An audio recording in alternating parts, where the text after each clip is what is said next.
Pauwi rin ako ng Pinas. Gagawa po tayo ng reaction video na kapupulutan. Basta na kaya yung Kaya putol samahan ko. niya ako, panoorin natin.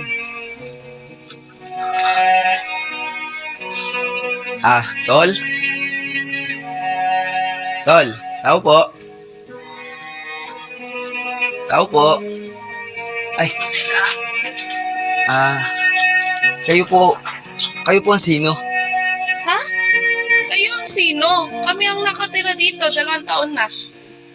Ha? Hindi na dyan Pa- tumira. Paano mangyayari? Naibahay ko to. Ha? Anong bahay na sinasabi mo? Nabili na namin to. Nagbili. Yung nakatira po dito dati. Baka po alam niyo kung saan nakatira. Balita ko, doon na po nakatira yan sa dulo.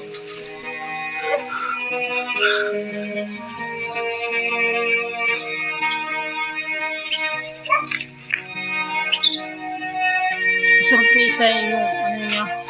Pare, susunod na score ka.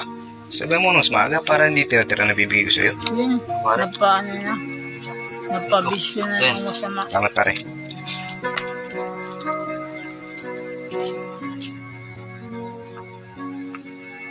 Wala talagang Tol, lumabas ka dyan. Pwede ba tayo mag-usap? Bubungang mabuti.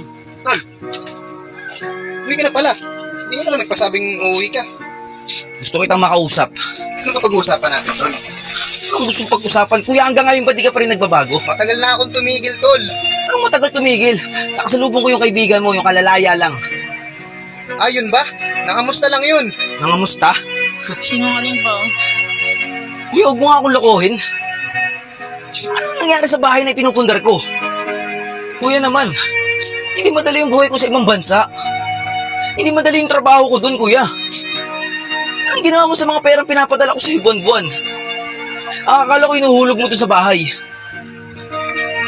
Pag-uwi ko, ibang tao na yung nakatira dun, kuya. Ano ba nangyayari sa'yo? Hoy, magdahanda ka sa pananalita mo ha. Baka nakakalimutan mo. Mas matanda ako sa'yo. Huwag dahan-dahan.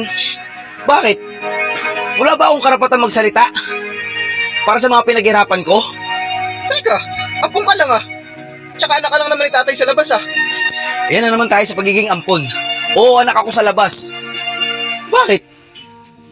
Kaya ako nagtatrabaho sa ibang bansa, kuya, para sa'yo. Para sa atin. Kaya ako nagpupunta ng bahay Hindi ka na naawa sa akin. Napapalipin ako sa ibang bansa. Tama. Ha? Para makapagpundar. Pero anong ginawa mo? Kaya ako nagpupundar, kuya. Dahil ikaw, para sa'yo, para sa akin. Dahil ikaw na lang natitirang pamilya ko dito, kuya. May concern siya. Sana naman ang pinahalagahan mo. O ngayon, saan ako titira? Sisiksik ako dito sa maliit na bahay mo na to. Kuya, bigyan mo naman ng direksyon yung buhay mo. Paano pag nagkapamilya ka?